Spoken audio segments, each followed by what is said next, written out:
Hello दोस्तों, स्वागत है आप सबका मेरे YouTube channel Sachin education hub पर। दोस्तों, आज हम बात करने वाले हैं ग्रुप डायनामिक्स की। देखो, ये चैप्टर है, मतलब एक इम्पॉर्टेंट चैप्टर कह सकते हो ऑर्गेनाइजेशनल बिहेवियर सब्जेक्ट के अंदर। अब बात यहाँ पे आती है कि मैं इसको पार्ट में बताऊंगा आपको, ठीक है। तो पार्ट में आज मैं आपको बताने वाला हूँ ग्रुप्स क्या है, क्या मतलब क्या होते हैं ऑर्गेनाइजेशन के अंदर, ग्रुप्स का होना क्यों ज़रूरी है, इंपॉर्टेंस के बारे में, और कौन कौन से ग्रुप्स हम ऑर्गेनाइजेशन के अंदर बना सकते हैं, ठीक है। आज हम ये सारे टॉपिक कवर करने वाले हैं। इसके अलावा दोस्तों, एक मेन चीज़, अगर आपको कोई भी नोट्स किसी भी कॉमर्स सब्जेक्ट से रिगार्डिंग चाहिए, आप मेरे टेलीग्राम चैनल को भी ज्वाइन कर सकते हैं। चैनल का लिंक जो है वो आपको मेरी वीडियो डिस्क्रिप्शन में मिल जाएगा। अब हम स्टार्ट करने वाले हैं। तो सबसे पहले बात आती है ग्रुप होते क्या हैं। अब एक ग्रुप है जो वो कैसे हम डिफाइन कर सकते हैं, as a several individuals who come together to accomplish a particular task और अ गोल। एक पर्टिकुलर गोल या टास्क को कंप्लीट करने के लिए जितने मेंबर्स आपस में मिलकर काम करते हैं, उन सबको हमने कैटेगरी दे दी किसकी, ग्रुप की। ठीक है जी, इतना क्लियर हो गया। अब बात आती है ग्रुप डायनामिक्स। हमारा चैप्टर ही ग्रुप डायनामिक्स है, तो उसके बारे में पढ़ना पड़ेगा। क्या होता है? It refers to the attitudinal and behavioural characteristics of a group. एक ग्रुप का कैसा एटीट्यूड है और ग्रुप का कैसा बिहेवियर है, मतलब पूरे ग्रुप का। 5 जने अपना एटीट्यूड नेगेटिव दिखा रहे हैं और 2-3 जने पॉजिटिव दिखा रहे हैं, तो ज़्यादातर किसका इम्पैक्ट पड़ेगा? नेगेटिव पड़ेगा। इस तरीके से आपके ग्रुप में कैसा इम्पैक्ट पड़ रहा है, कैसा बिहेवियर है, कैसा एटीट्यूड है, उसके बारे में जानना, बात करना, that is called group dynamics. ठीक है जी।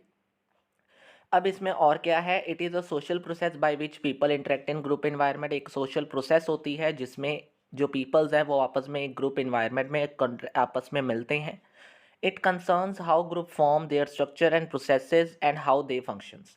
इसमें हम ये देखते हैं कि हाउ ग्रुप फॉर्म, कैसे ग्रुप्स बनते हैं, उनका स्ट्रक्चर कैसा है, उनकी प्रोसेस कैसी है और वो काम कैसे करते हैं। Group dynamics are relevant for both formal and informal और ऑल टाइप्स ऑफ ग्रुप्स। ये सभी टाइप्स के ग्रुप के लिए कैसे हैं, इंपॉर्टेंट माने जाते हैं। अब इन मतलब अगर हम कह दें कि why there is a need of groups in a organization, तो सबसे पहली इंपॉर्टेंस आती है आउट परफॉर्म इंडिविजुअल्स।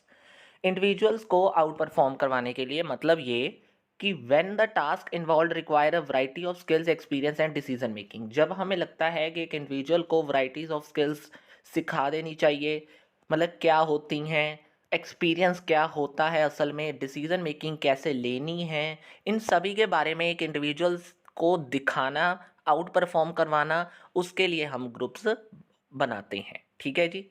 उसके बाद आता है ग्रुप्स की इंपॉर्टेंस जहाँ पे है वो है मोर फ्लेक्सिबल। ग्रुप्स क्या होते हैं? मोर फ्लेक्सिबल होते हैं, can quickly assemble, achieve goals and disband और move on to the another set of objective. आसानी से हम इसमें अपनी चीज़ों को चेंजेस कर सकते हैं और कोई ना कोई नया गोल बना के ग्रुप का आगे बढ़ते रह सकते हैं, तो that is called more flexible. फिर आता है easy participation of all the members. Groups में क्या होता है? इजी पार्टिसिपेशन हो जाती है, सभी को मौका मिलता है अपनी प्रॉब्लम्स को सॉल्व करने का, ग्रुप्स की प्रॉब्लम को सॉल्व करने का और प्रोडक्टिविटी को इंक्रीज करने का। ठीक है। अब आप बात करते हैं fourth point, that is complete lots of work in an organization. देखो, ग्रुप की वजह से क्या होता है, बहुत सारा काम आसान हो जाता है और इजीली हो जाता है। ये आपको बहुत सारे काम करने में मदद आसानी से कर देती है, पूरा करने में। इसके कारण से क्या होता है, इफेक्टिवनेस भी आसानी से ग्रुप्स में पैदा हो जाती है। Done.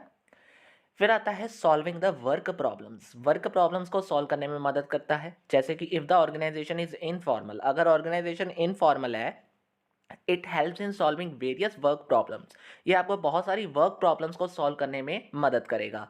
It allow shares of job knowledge and taking decisions which affect the number of jobs. ये आपको बहुत सारी मतलब अलाउ करता है कि आप अपनी नॉलेज को शेयर कीजिए, डिसीजंस लीजिए, ताकि जॉब्स और भी ज़्यादा आसानी से की जा सके। ठीक है। फिर आता है रिस्ट्रेंट टू मैनेजर्स। ये मैनेजर को रिस्ट्रेंट भी कर देती है अपनी लिमिट्स में रहने के लिए, यानी they restrict them from getting unlimited powers and from using their power injudiciously. मतलब क्या होता है, इलीगली उनकी पावर को इस्तेमाल करना। यानी अगर मैं कहूँ मैनेजर अपनी पावर का अलग गलत इस्तेमाल करना शुरू कर देता है, तो वो तब होता है जब आपके पास ग्रुप्स ना हो। ग्रुप्स होंगे तो वहाँ पे कुछ लिमिट्स होती हैं, लिमिट से आगे वो आप नहीं जा सकते। ठीक है, लास्ट पॉइंट हमारे पास इंपॉर्टेंस का क्या कहता है, बेटर रिलेशंस। बिल्कुल, अगर एक ग्रुप में रहोगे, आपस में मिलजुल के रहोगे, सोशल इन्वायरमेंट बनेगा, इन सभी चीज़ों के क्या होगा, एक ऑटोमेटिकली कॉपरेशन फीलिंग आएगी और आपके रिलेशंस बेटर हो जाएंगे। डन। चलिए, अब हमारे पास बात आती है टाइप्स ऑफ ग्रुप्स की। तो दो तरीके के ग्रुप्स हैं, फॉर्मल और इनफॉर्मल। फॉर्मली और इनफॉर्मली ग्रुप को कैसे हम डिफाइन करेंगे, तो सबसे पहले आता है फॉर्मल ग्रुप, जो जो फर्दर 3 पार्ट्स में डिवाइड किया गया है। तो सबसे पहले हम पढ़ते हैं फॉर्मल ग्रुप्स क्या होते हैं। It is a designated work group defined by the organization structure. Organization के अंदर बनाए गए कुछ डेजिग्नेटेड वर्क ग्रुप को हम फॉर्मल ग्रुप कह देते हैं। It is a collection of employees where work together contribute towards achievement of. ये एम्प्लॉयज़ का कंट्रीब्यूशन मतलब कलेक्शन होता है जिसमें वर्क हम एक साथ मिलकर करते हैं ताकि गोल्स को अचीव किया जा सके। और ये जो ग्रुप्स होते हैं इसी बेस पे ऊपर बनाए जाते हैं कि वर्क कैसा है, ह्यूमन रिसोर्स कितनी चाहिए, नॉलेज क्या चाहिए, एक्सपीरियंस क्या है। यानी एक ऑर्गेनाइजेशन के स्ट्रक्चर को देखते हुए जो ग्रुप्स बनाए जाते हैं, that groups called formal groups. ठीक है जी।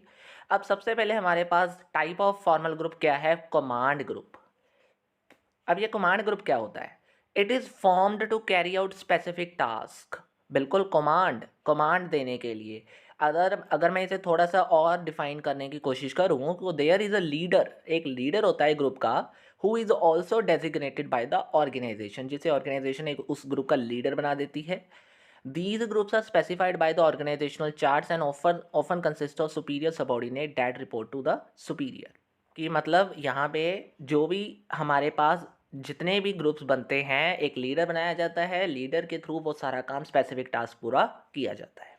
ठीक है, ये हो गया हमारे पास कमांड। सुपीरियर सबॉर्डिनेट रिलेशन हो गया, जैसे कि एक एग्जांपल के तौर पे देख लो, an academic department chairman and faculty managers in the department. ये सभी क्या बनाया जाता है, यानी ये जो ग्रुप है वो किसका ग्रुप है, कमांड ग्रुप है। ठीक है जी, इतना क्लियर हो गया। अगला है हमारे पास टास्क ग्रुप। अब ये टास्क ग्रुप क्या होते हैं, consist of people who work together to achieve a common task. बिल्कुल, एक टास्क को करने के लिए, अब आप कहोगे ऊपर भी तो टास्क था, बात वही है, वो था सुपीरियर सबॉर्डिनेट। और इसमें क्या होता है, members are brought together to completion narrow range of goals. थोड़े जे छोटे से गोल्स, उसमें स्पेसिफिक टास्क होता है, इसमें नैरो रेंज ऑफ गोल्स होते हैं। ठीक है, जो कि हमने टाइम पीरियड के अंदर अंदर कंप्लीट करने होते हैं। Task groups are the commonly refer to as task forces. इसे इसे हम टास्क फोर्सेस भी कह सकते हैं। और जो ऑर्गेनाइजेशन है वो अपॉइंट करता है मेंबर्स को ताकि गोल्स को अचीव किया जा सके, छोटे छोटे गोल्स को अचीव किया जा सके। और कुछ स्पेसिफिक गोल्स के लिए हम कमांड ग्रुप बनाते हैं। ठीक है, दोनों में डिफरेंस थोड़ा सा बता दिया मैंने।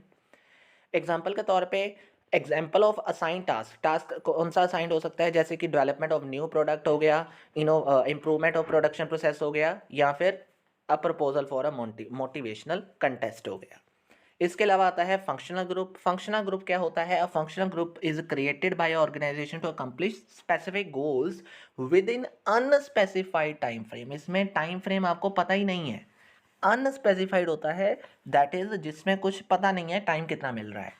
और functional groups remain in existence after the achievement of current goal. और जब तक आप अपना करंट गोल अचीव नहीं करते, उसके पहले ये चीज़ आ ही नहीं सकती। फंक्शनल ग्रुप तभी होंगे जब आपके अपने करंट गोल्स हैं, जो उसको अचीव करने के बाद जो आपके गोल्स बनाए जाते हैं। ठीक है जी, ये हो गया। इसके जैसे एग्जांपल आ गया, वुड बी मार्केटिंग डिपार्टमेंट, एक मार्केटिंग डिपार्टमेंट ले लीजिए, अ कस्टमर सर्विस डिपार्टमेंट ले लीजिए, या अकाउंटिंग डिपार्टमेंट ले लीजिए, इसके एग्जांपल के बेस पे। अगला हमारे पास आता है इनफॉर्मल ग्रुप। इनफॉर्मली नाम से क्लियर है, जिसमें कोई ऑर्गेनाइजेशन का रोल नहीं होता, ज़्यादा रूल्स एंड रेगुलेशंस में नहीं होता जो कुछ भी, मतलब that not be formally organised by the work system to get the job done और develop an on randomly at work places. अब मैं ऑर्गेनाइजेशन के अंदर काम कर रहा हूँ, ऑर्गेनाइजेशन नहीं कोई ग्रुप बनाया, मैंने क्या किया, अपने फ्रेंड्स ग्रुप में बन गया, एक फ्रेंडशिप ग्रुप बन गया, या फिर आप कह लीजिए कोई अपने इंटरेस्ट के रिगार्डिंग कोई ग्रुप बन गया 2-3 लोगों का। तो वो सारी चीज़ें क्या होती हैं, इनफॉर्मल ग्रुप होते हैं। तो एक ऑर्गेनाइजेशन के अंदर काम करने वाले एक साथ मिलकर काम करने लग गए बिना किसी ऑर्गेनाइजेशन को कहे हुए, और आपस में हम अपना लगे हुए हैं, चाहे वो किसी भी पर्पज़ के लिए लगे हुए हैं, वो ग्रुप बनना, that is called informal group. इसमें टाइप्स आपको क्लियर कर दे जाएंगे, जैसे कि इंटरेस्ट ग्रुप। अब मेरा और 2-3 जनों का इंटरेस्ट बिल्कुल सेम है, जो मैं चाहता हूँ वही वो चाहते हैं। तो हम तीनों चारों ने मिलकर क्या किया, एक ग्रुप बना लिया और अपने इंटरेस्ट को आगे बढ़ाने के लिए भी मौका ले लिया। यानी they usually continue over a time and may last longer than general informal groups, और their member may not be a part of same organisational department but the bound together by the some other common interest. देखो ये नहीं है कि मैं purchase में department में काम कर रहा हूँ और वो सेल्स मतलब वो भी परचेज में कर रहा हो, ऐसा नहीं है। मैं परचेज डिपार्टमेंट का पार्ट हूँ, वो सेल्स डिपार्टमेंट का है, तीसरा मार्केटिंग का है, चौथा अकाउंटिंग का है। हमारे बीच में एक कॉमन इंटरेस्ट, जो हमारी इंटरेस्ट है अंदर वाला अपना अपना इंडिविजुअल इंटरेस्ट, वो सभी का सेम है, बेशक वो हम काम अलग अलग में कर रहे हैं। That interest together make a group is called interest group. ठीक है जी। अगला आता है फ्रेंडशिप ग्रुप। फ्रेंडशिप तो नॉर्मली आपको क्लियर हो रहा होगा, नाम से ही क्लियर हो रहा होगा कि हम क्या करते हैं, अपने similar activities, political believe, religious values या कोई भी कॉमन बॉन्ड्स के तरीके से जो अपना ग्रुप बना लेते हैं, that is called friendship group.